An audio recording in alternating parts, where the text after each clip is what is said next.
Fala pessoal, tudo bem? Meu nome é Gustavo Pacheco, eu sou fisioterapeuta. Primeiramente, sejam bem-vindos ao primeiro congresso online de atuação fisioterapêutica em reabilitação orofacial.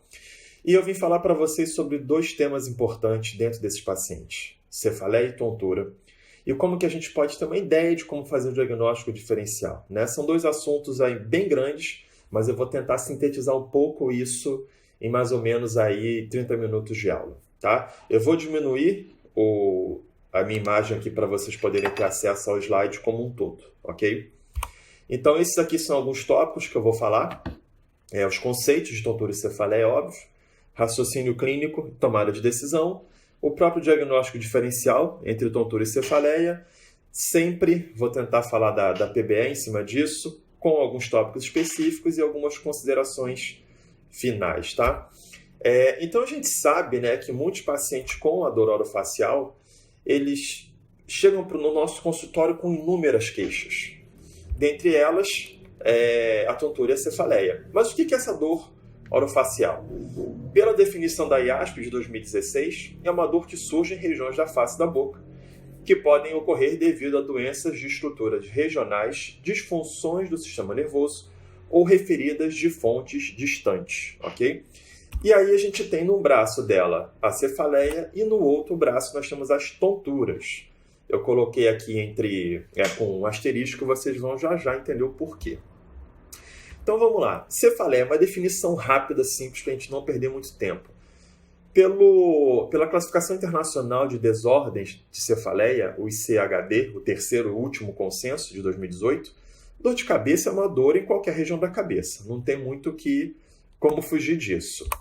Em relação às tonturas, no artigo publicado em 2006, ele divide as tonturas em duas. A tontura rotatória e a tontura não rotatória. O que é a tontura rotatória, pessoal? É a vertigem. Então, aquela sensação que o paciente tem de sentir tudo rodar é a vertigem. Vertigem não é aquela sensação que alguns relatam de estarem na beira de um precipício, na beira da janela, tá? E a tontura não rotatória é como se fosse uma perda de orientação no espaço. Para que a gente tem que saber disso? Se o paciente tem uma tontura rotatória, a nossa abordagem fisioterapêutica vai para um lado, para uma direção. Se for não rotatória, ela vai para uma outra opção completamente diferente. Então é muito bom a gente saber diferenciar isso da maneira correta. Até porque os pacientes às vezes não sabem nem diferenciar se é dor de cabeça, se é tontura, se é vertigem. Para eles tudo praticamente é a mesma coisa, tá? E junto a esses sintomas de cefaleia e tontura, muitos pacientes às vezes vêm com pressão nos olhos, diplopia, náusea, pressão na cabeça, como na figura está aparecendo, fotofobia, dor na cervical, dor no pescoço, né? Enjoo e outros sintomas mais. E a gente fica naquele desespero, né? Porque esse paciente ele não tem cara, ele não tem um perfil exato. Ele pode vir com vários sintomas desses que eu relatei aí. Todos eles, poucos deles, não tem um perfil. E aí bate aquele desespero. Como é que eu vou avaliar esse paciente? E principalmente como é que eu vou tratar esse paciente? E será que esse paciente é meu? Será que sou eu que tenho que atender esse paciente? Ou eu tenho que referenciá-lo para algum outro profissional? Essa é uma outra pergunta importante também. Mas a pergunta que a gente pega sempre é essa. Existe uma correlação entre tontura e cefaleia? Qual que eu vou abordar primeiro? Para a gente poder responder isso, nós temos que ir na origem de tudo. Então tem um Big Bang aí de tontura e cefaleia, né? Qual que eu vou ter que abordar primeiro? Então, para isso, relaxem, peguem seu café e vamos conversar um pouquinho sobre isso. Pessoal, na fisioterapia, não só na fisioterapia, mas em qualquer área da saúde, existe um termo muito importante que é o raciocínio clínico. E o que é esse raciocínio clínico? Como ele é dividido? Existe primeiro um sistema rápido de avaliação, pelo qual nós passamos, e essa é a primeira impressão. Sistema 1, rápido, primeira impressão, automático, baixo esforço mental. Isso na prática funciona como? O paciente chega para você e fala, eu estou com tontura. Então você já pensa na tontura. Eu estou com tontura quando eu leio, eu sinto rodar quando eu me mexo na cama. Então você já começa a fazer ali possibilidades. possíveis diagnósticos, hipóteses de categoria e por aí vai. Só que depois o paciente começa a te dar mais informações, você começa a fazer mais outras perguntas e entra o sistema 2, que é um sistema lento, ele é analítico. Você leva muito mais tempo para poder absorver aquelas informações que o paciente dá e você leva mais tempo também para fazer outras perguntas até vocês dois chegarem num consenso comum. Lembrando que essa avaliação sempre é uma via de mão dupla. O paciente é um efetor também, ele está ativo ali, ele não é só passivo, ele não só tem que ficar ouvindo a gente falar. Né? Então vamos deixar os nossos pacientes falarem um pouco para essa comunicação terapêutica ela ser mais eficiente, tá bom? Então o raciocínio clínico, por definição, ele é um processo reflexivo de investigação. E o profissional de saúde, ele está em colaboração com o paciente sempre, foi o que eu acabei de falar. E qual é o objetivo disso? É entender o paciente, o contexto dele e o problema clínico. Para quê? Para que a nossa terapêutica seja baseada em evidências. Segue aqui uma referência muito interessante, esse livro do Jones, do Hibbett, que é o Clinical Reasoning, né? O raciocínio clínico na prática musculoesquelética. É bem interessante. Então, nós somos detetives de situações, detetives de disfunções neuromusculoesqueléticas baseados em guidelines, baseados em sistemas, revisões sistemáticas e tudo que a PBE consegue nos dar como guia, tá bom? Essa figura ela mostra 3 pilares importantes desse raciocínio clínico. O primeiro pilar é a filosofia biopsicossocial da prática. Parece confuso, né? Mas isso aqui nada menos resumindo muito, a aplicação desse modelo biopsicossocial na prática clínica.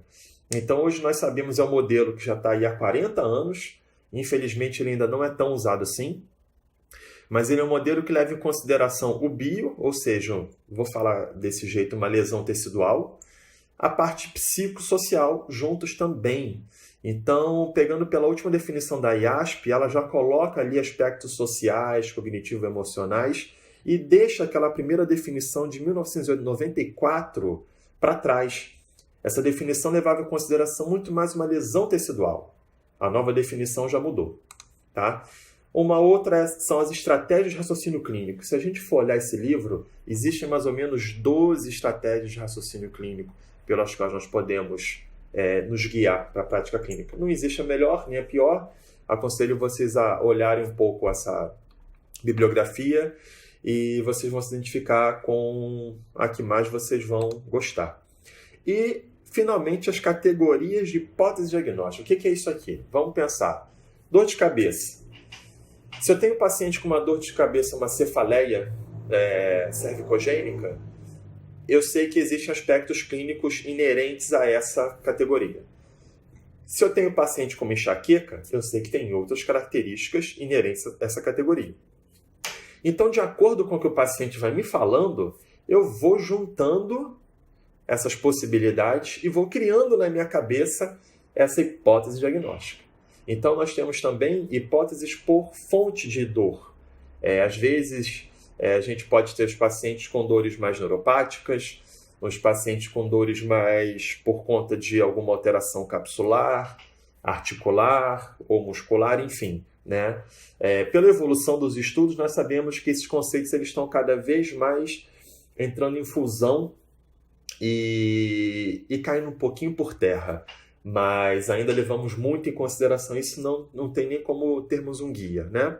Mas é importante a gente pensar nessa hipótese diagnóstica. Então, cada quadro clínico de paciente vai ter disfunções, síndromes, sinais, sintomas diferentes, específicos daquilo, e de acordo com essa hipótese, vem uma abordagem fisioterapêutica. E aí, esse é um ponto importante que a fisioterapia tem que pensar. Uma avaliação centrada no paciente. Um erro que acontece muito está aqui, ó, não levar em conta o contexto do que a gente está vendo. Então, essa figura mostra o quê? Terapeutas vendados, tentando descobrir o que se encontra na frente deles. Só que se eles só colocarem a mão em pontos específicos, vendados, eles vão achar que é uma corda, eles vão achar que é uma árvore, vão achar que é uma cobra, tá? Se não pensar no contexto que é um elefante, não vão entender. Então, isso para a nossa prática clínica é mais ou menos isso. A gente pensa que é um músculo, a gente pensa que é um pé pronado, a gente pensa que é a fáscia, que é o sacro e por aí vai, tá? Então, pessoal, vamos tentar pensar nesse paciente como um todo, nesse elefante como um todo, como está aqui. Então, a gente tem que pensar nesse. Isso aqui é o paciente, ok? E não somente uma partezinha específica aqui como eles estão fazendo essa figura. Tudo bem? E outro ponto importante é o diagnóstico diferencial. Esse livro é super legal, já antigo, porém a edição nova coloca um termo que eu gosto muito de chamar a atenção, que é esse subtítulo aqui que eu estou marcando para vocês verem. Estou chamando a atenção deles aqui. Tá? O que ele quer dizer para a gente? O Screening for Referral significa o seguinte, triagem para encaminhamento. Então, pessoal, toda avaliação da fisioterapia, ela de cara, de início, ela tem que pensar no que eu falei no comecinho. Esse paciente é meu? Eu posso tocar nesse paciente? Eu posso fazer manobras? Eu posso mobilizar? Eu posso manipular? O que eu posso fazer nesse paciente? O que eu não posso fazer nesse paciente? E aí fica aquela pergunta importante. Será que esse paciente ele é meu?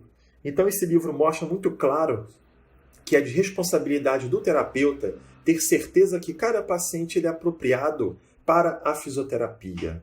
E aí vocês vão ver daqui a pouco que existem as red flags, são as bandeiras vermelhas, e outros tópicos que nos fazem acreditar e entender que esse paciente ele pode ser nosso. Uma reflexão que temos que ter a cada paciente nosso que entrar no nosso consultório. Tá? E seguindo um pouco mais, duas possibilidades, duas maneiras que nós podemos usar para poder guiar a nossa avaliação, o nosso entendimento de que paciente é esse, é a colocação, a implementação do modelo biopsicossocial, no qual nós temos aqui o psicossocial, cada um em uma esfera diferente, isso é importante lembrar. Esse trabalho descrito pela Ju há 4 anos, desculpa, ela deixa bem claro isso, que nós não podemos pensar que o paciente ele é tanto bio, quanto psico, quanto social. Ele vai ter um momento que ele é mais bio, no outro ele é mais social, no outro ele é mais psico, e é ali que nós vamos entrar. Porque se ele for mais bio, eu tenho uma abordagem específica. Se ele for mais psico, eu tenho outra abordagem específica e já tenho que pensar em referi-lo para outro profissional. E se ele for mais social, referir mais ainda, tá? E uma outra possibilidade também, existem várias, tá, pessoal? Essas aqui são duas só para chamar a atenção, que são, no meu ponto de vista, duas das mais importantes. Uma outra é uma abordagem descrita pelo grupo da Kathleen Sluka, uma grande pesquisadora em abordagens terapêuticas, e esse trabalho fala sobre uma abordagem baseada em mecanismo para a fisioterapia, em relação ao manejo de dor.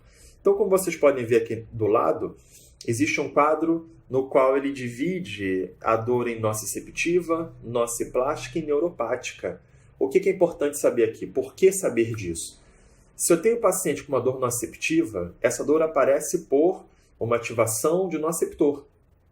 E essa ativação nociceptora, de acordo com o contexto, com a vivência do paciente, com memória, com várias outras coisas, ele vai ter ou não a dor. Tá? Então, se eu tenho esse paciente, um exemplo, uma entorse de tornozelo, como está mostrando aqui, eu vou ter uma abordagem específica. Aí eu vou ter que ver a articulação dele, vou ter que fazer alguma coisa para o edema, vou ter que fazer algum tipo de exercício para fortalecer, para melhorar a propriocepção, melhorar a função e por aí vai, tá? Uma outra abordagem é a nociplástica. Uma outra possibilidade é a nociplástica. O que é a nociplástica? É uma alteração devido a um distúrbio no processamento central. Então, essa excitabilidade e a inibição elas vão ficar alteradas. Um exemplo é a fibromialgia, desordens temporomandibulares ou dores crônicas no geral. E a neuropática ela aparece por uma lesão ou doença do sistema nervoso somatosensorial, como, por exemplo, uma neuropatia diabética.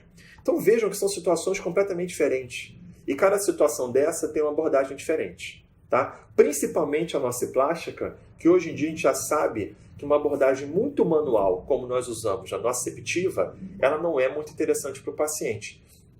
Esse paciente com a dor nociplástica, ele desenvolve melhor muito mais com abordagens cognitivas, com exposição gradual ao movimento e outras abordagens mais corticais, digamos assim. Enquanto a neuropática, por exemplo, por esse trabalho, os exercícios aeróbicos até, eles têm uma importância muito grande para esse tipo de paciente. E aí vamos falar especificamente de cada abordagem agora, de cada ponto que a gente quer discutir. Vou falar bem rápido a definição de cada uma delas, para a gente não perder muito tempo, e vou mostrar o que tem mais de importante. Essa classificação aqui, gente, para cefaleia, é a classificação da Sociedade Internacional de Cefaleia, e já está no terceiro consenso. Como vocês podem ver aqui, o primeiro foi feito em 1988, depois 2004 e em 2018. E cada uma delas veio aprimorando. O erro que ela tem para a fisioterapia é uma abordagem focada na parte nosológica. Então ela não fala de nada funcional para a fisioterapia, tá? Mas é a classificação mais usada atualmente e acho que nós precisamos saber um pouco dela, tá bom? Então vamos lembrar que essa classificação tem 2 anos só. Então ela é bem atual. E olhem que confusão que nós temos que nos deparar quando encontramos pacientes com dor de cabeça. Olha isso aqui. Existem 3 tipos de dor de cabeça, de classificações grandes. As cefaleias ou dor de cabeça primárias, as cefaleias secundárias e uma outra categoria que são as neuropatias cranianas dolorosas e outras dores faciais e outras dores de cabeça. Então nós podemos ver aqui que nós temos 14 tópicos a serem discutidos. O problema para um diagnóstico é que dentro desses 14 tópicos existem outros subtópicos, os quais se transformam, pessoal, em mais de 300 subtipos de dores de cabeça. E isso não é atributo do fisioterapeuta chegar nesse diagnóstico, mas nós temos que ter noção de que isso existe. O que é importante para a fisioterapia? Dentro dessas 300, existem 2 as quais nós vamos abordar bem, que é a cefaleia do tipo tensional, que é uma cefaleia primária, e a cefaleia cervicogênica, que é uma cefaleia secundária, que também nós podemos ter um ganho muito grande com esses pacientes. O terceiro tipo que nós conseguimos abordar legal é a migrânia, mas ela ainda é um pouco discutida em relação até mesmo a fisiopatologia dela, as abordagens da fisioterapia, que técnicas ajudam, que técnicas não ajudam, tá? Mas vamos focar um pouco nisso aqui. A fisioterapia, então, trabalha muito mais nisso, como nós podemos ver nesse outro slide. Então, vamos lembrar, cefaleia tensional. Ela é uma dor de cabeça associada a um aumento da sensibilidade à dor do tecido miofascial. Ela tem 13 subtipos. Já a cervicogênica é uma dor de cabeça causada por uma desordem não traumática envolvendo qualquer estrutura do pescoço, incluindo ossos, músculos e tecidos moles. E ela tem 3 subtipos. Então vamos focar em cervicogênica e tensional. Já existe uma literatura muito vasta em relação a como que a fisioterapia pode ajudar nesses 2 casos, tá bom? Pensando agora, pessoal, na tontura, vertigens, desequilíbrio, chame como quiser, eu vou dividir isso já para vocês, até porque eu falei antes que nossos pacientes não sabem diferenciar. No resumo, a tontura ela aparece pela falha de algum desses sistemas aqui. Então nós temos o sistema visual, o vestibular ou labirinto, o somatosensorial e alguns já colocam hoje em dia a propriocepção cervical também. Então o que vai acontecer? Esses 3 sistemas pegam informações do ambiente, ou seja, informações aferentes, jogam para o nosso sistema nervoso, principalmente para um complexo de núcleo vestibular. Esse complexo pega essas informações e levam para o córtex parieto insular, que é chamado de córtex do equilíbrio. E aí ele vai perceber, olha, tem uma informação que não está batendo, ou a visual, ou a labiríntica, ou a cervical, ou a somatosensorial do resto do corpo. E aí ele vai tentar corrigir como o cerebelo é um dos maiores órgãos que tentam corrigir a falha de algum desses sistemas. Se essa correção acontece, o indivíduo não sente nada. Se essa correção não acontece, vem a tontura, tá bom? Então fica o tempo inteiro essa gama de informações entrando e saindo do sistema, tá bom? Pensando em classificação, igual que eu falei da cefaleia para vocês, nós temos aqui um overview da classificação internacional das desordens vestibulares. Essa é a mais atual também. Para poder chegar numa classificação, nós temos que pensar em camadas. Primeira camada é, o paciente tem vertigem, que é a que roda? Ele tem tontura? O nistagmo é presente? Que tipo de nistagmo é? Tem oscilopsia, que é a percepção dos objetos mexendo? Tá? Então tem várias possibilidades. A camada 2 é em relação às síndromes. É episódica? É aguda? É crônica? Isso vai diferenciar muito também no tratamento da fisioterapia. Na terceira camada, nós temos as desordens e doenças. É uma síndrome de Meniere? É uma migrânia vestibular? É uma esclerose múltipla? E dentro dessa esclerose o paciente tem a tontura, a vertigem ou a dor de cabeça? É uma VE?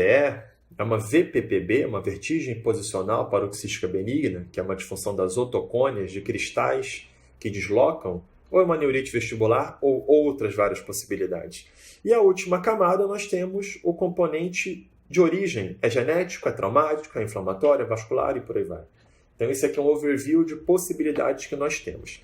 Mas para a fisioterapia, esse fluxograma que importa. Então, eu vou resumir eles para vocês bem rapidamente. Primeira pergunta que eu faço para o paciente quando ele chega para mim e fala com tontura é: a sua tontura roda ou não? Se roda, pessoal, olhem aqui, ó, vertigem. Se ele falar que sim, eu já venho para a direita nesse fluxograma para fazer perguntas específicas. Quanto tempo leva rodando? Se ela é posicional, ou seja, se a mudança de posição piora essa vertigem, ou se ela é espontânea, se o paciente agora na minha frente está sentindo tudo rodar. Tá? E, de acordo com perguntas e respostas, eu posso vir para um caminho de uma vertigem posicional, que está aqui em cima. Tá? Se ele fala que não roda, eu venho para um outro caminho que é aqui, ó. E aí, a sua tontura, então, tem desequilíbrio? Não tem? E, de acordo com as respostas, eu vou fazendo testes específicos. Então, outra pergunta importante também é quanto tempo dura o seu sintoma, e não somente o trigger, o que provocou. Tá? De novo, de acordo com perguntas e respostas, eu venho para perdas vestibulares uniobilaterais. Então, no geral, a fisioterapia precisa saber se o paciente tem uma perda vestibular bilateral, unilateral, se ele tem uma VPPB, aqui em cima, a vertigem posicional, ou se aqui embaixo ele tem uma vertigem cervicogênica. Lembrando que a vertigem cervicogênica é um diagnóstico de exclusão. Nós nunca de cara vamos associar que o paciente tem uma tontura cervicogênica só porque ele fala para mim que ele sente uma tontura e tem dor no pescoço. Ou que ele tem uma tontura quando ele mexe a cabeça. Pode não ser. Tá bom? Aqui tem uma possibilidade também diagnóstica por um questionário. É o Disney's Handicap. E nesse inventário nós temos 25 perguntas. E você pergunta, por exemplo, o seu problema piora quando você olha para cima, como está aqui na pergunta 1? Ele vai falar sim, não, ou às vezes. E cada ponto desse aqui, cada resposta tem uma pontuação. O sim tem a pontuação 4, como vocês podem ver aqui. O não, 0. E o às vezes, 2. Então, num somatório total, nós chegamos a 100. Então, quanto mais próximo do 100, pior está o paciente. E você pode usar isso como parâmetro. Ele chega, você faz o questionário, ele tem uma pontuação, e daqui a uma semana, um mês, 2 meses, você refaz e vai ter uma outra pontuação. E vocês vão ter uma noção real de quanto ele está melhorando ou não. Outra possibilidade muito rápida é uma escala de incapacidade, na qual o paciente relata não ter nenhum sintoma ou ter sintomas que não permitam com que ele vá trabalhar, por exemplo. Tá bom? E como é que seria uma avaliação à beira do leito pela fisioterapia? Nós temos 4 fases da avaliação vestibular. Testes oculomotores são inúmeros, esses aqui eu coloquei alguns. O mais importante para vocês saberem é que nos testes oculomotores, a cabeça não tem movimento, ela está parada e só os olhos vão mexer. Na segunda fase, são testes posicionais. Nesse teste posicionais, nós pegamos o paciente e colocamos a cabeça dele em posições específicas para ver se um nistagmo, por exemplo, aparece ou se ele relata uma sensação de rodar.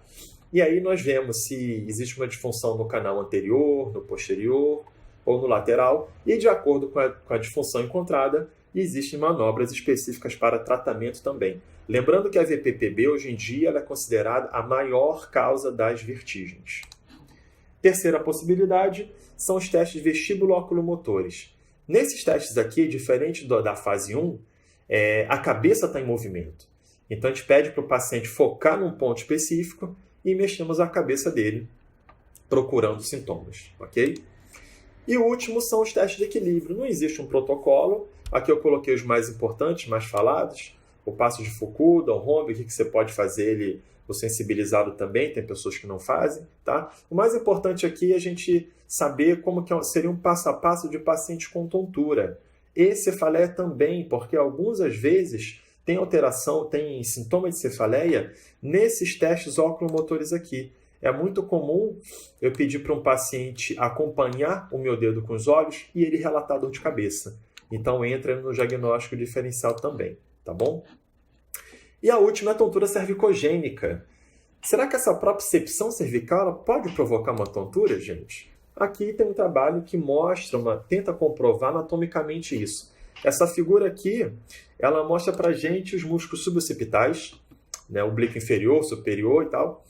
E eles mostraram nesse trabalho que a quantidade de fuso muscular por grama da cervical alta, de músculos da cervical alta, é muito maior do que a quantidade desses fusos em músculos mais inferiores. Então vejam, os dois oblíquos aqui, ó, eles têm 190 gramas para cima. E olha o trapézio superior, 2 gramas somente. Conclusão é que quanto mais alta for a cervical, mais importância proprioceptiva ela vai ter. Isso é uma hipótese, tá? Outra hipótese mais neurofisiológica é essa daqui, desse trabalho do grupo da Austrália, da Deborah Fala, da Julia Treliving. E essa hipótese fala o seguinte, que aferências cervicais elas têm vias diretas para núcleos vestibulares laterais e medial. Lateral e medial. Então, pode ser sim que disfunções cervicais provoquem sensações diferentes nos pacientes. Aí vem a pergunta, mas por que alguns pacientes sentem e outros não? Vejam aqui quem está na brincadeira, o cerebelo. Ele pode ajudar a fazer essa correção, essa compensação. Tá? E outra possibilidade é que casos de trauma e de estresse promovam uma alteração do input somatosensorial na cervical. E isso vai fazer com que reflexos vestibulares fiquem alterados e também reflexos visuais, tá bom? É comum, por exemplo, você pegar pacientes com dores na cervical que relatam, às vezes, estarem com foco alterado.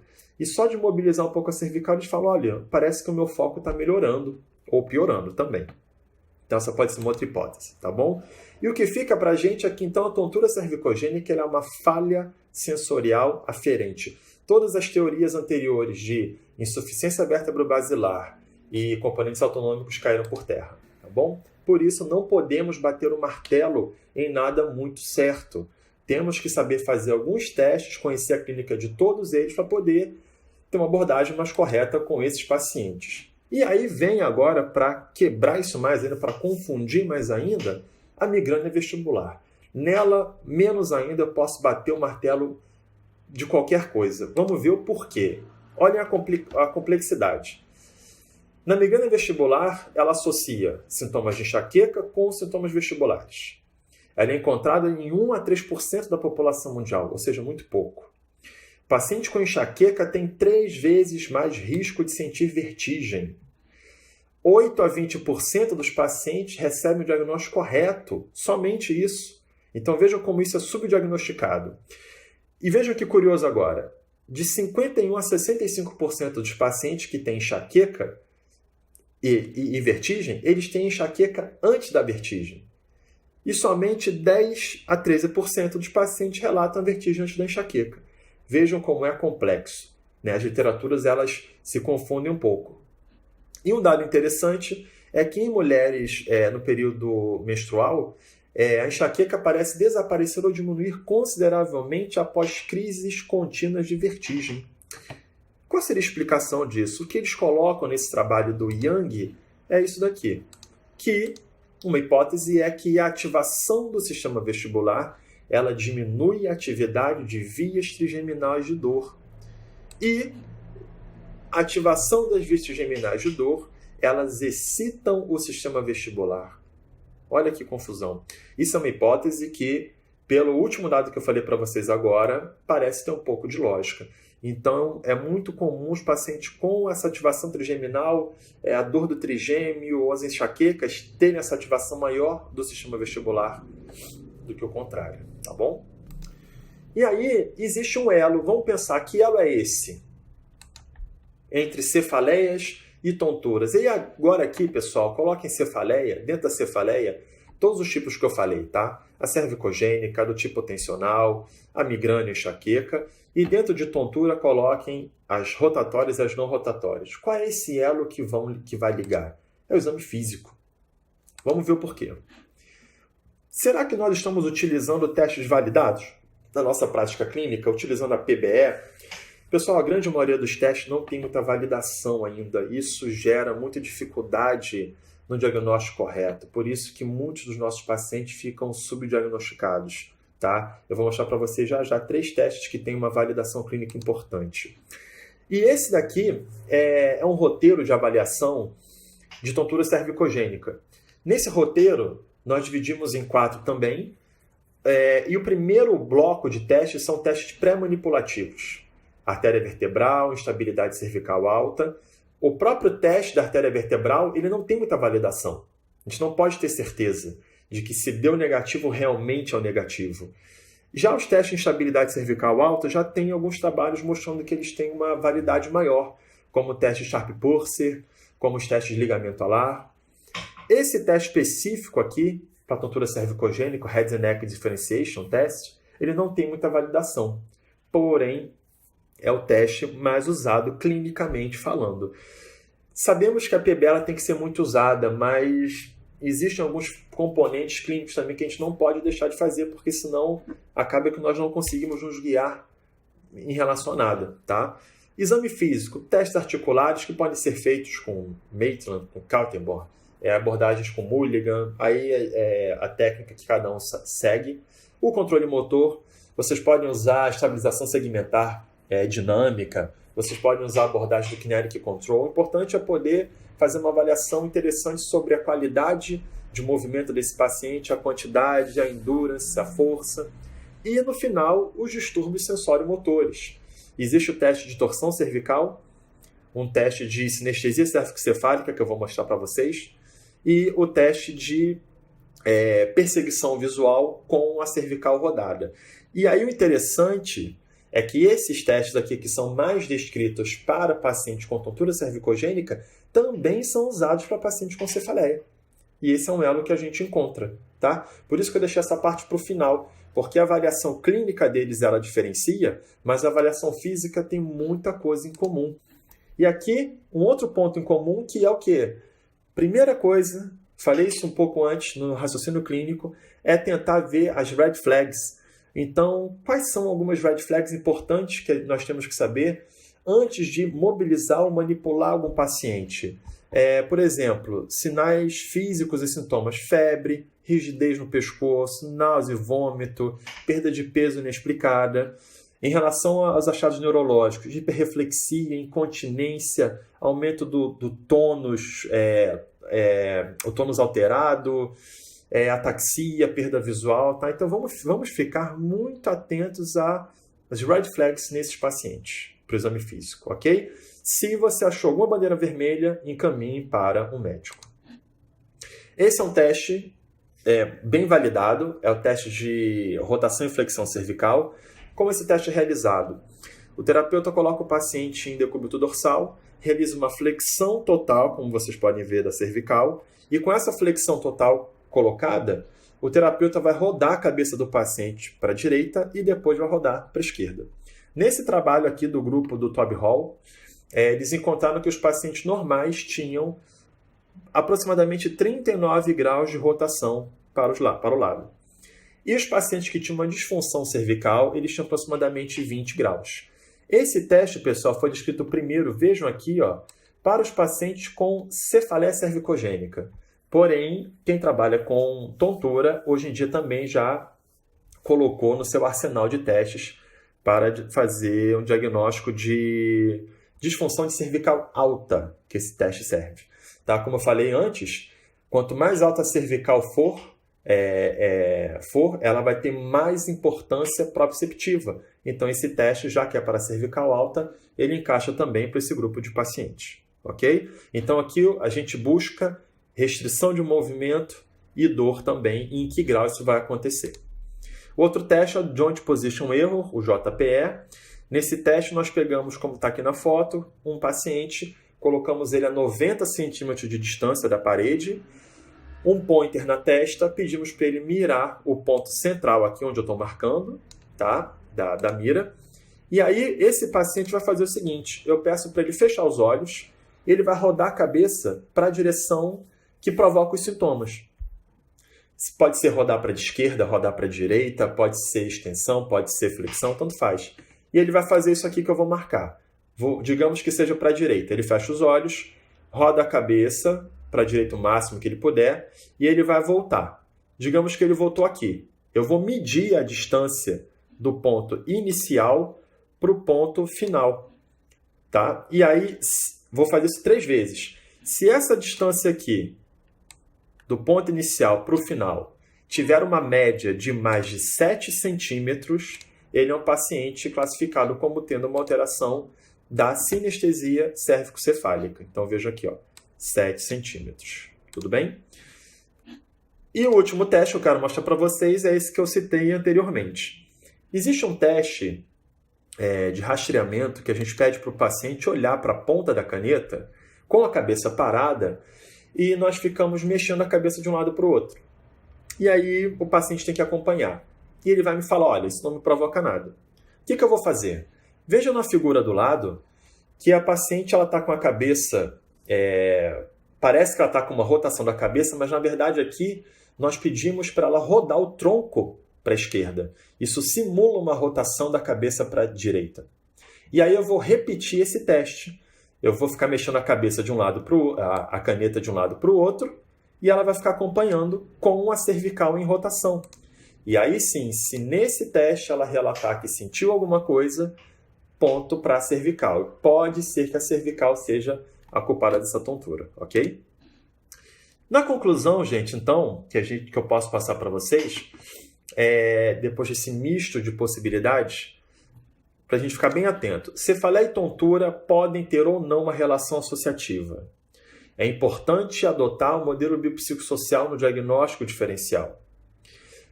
Os tipos tensional e cervicogênica são os mais beneficiados pela fisioterapia. Então, tem muito trabalho já mostrando a abordagem fisioterapêutica no tipo tensional e no tipo cervicogênico. Importante sempre diferenciar a tontura rotatória e não rotatória. Importante também excluir os red flags. Se deu algum sinal de red flag de bandeira vermelha, encaminha para o médico. Não atender esse paciente sozinho. Sempre legal também a gente saber estabelecer se existe uma patologia. Isso a gente vai conseguir chegar excluindo essas red flags. Tá? A migrânia, como eu falei para vocês, ela precisa de muito estudo ainda para a fisiopatologia e, consequentemente, para a abordagem terapêutica. Basear-se na PBE, isso é sempre mais importante. O que a gente tem de hoje para poder avaliar e para poder atender esses pacientes? E tentem utilizar o maior número possível de testes para confirmar o fisiodiagnóstico, que é onde o fisioterapeuta trabalha. Tá? Que sempre que a gente se depara com um paciente, ele é mais ou menos essa figura que eu estou mostrando. Existem várias portas que nós temos que tentar, que nós podemos abrir, e fica aquela pergunta, qual é a porta que eu vou abrir com esse paciente? Né? A da esquerda, a da direita, a do meio? O que será que eu vou encontrar? Então, se nós conseguirmos ir atrás de clínica, de entender um pouco mais da fisiopatologia, da tontura, da cefaleia, essas portas cada vez mais vão ser abertas de uma maneira mais fácil.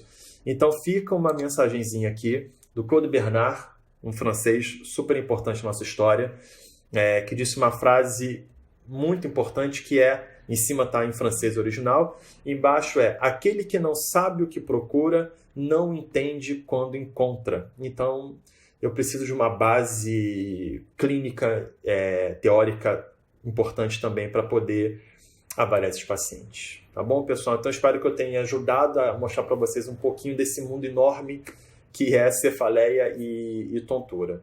Qualquer dúvida é só entrar em contato. Muito obrigado.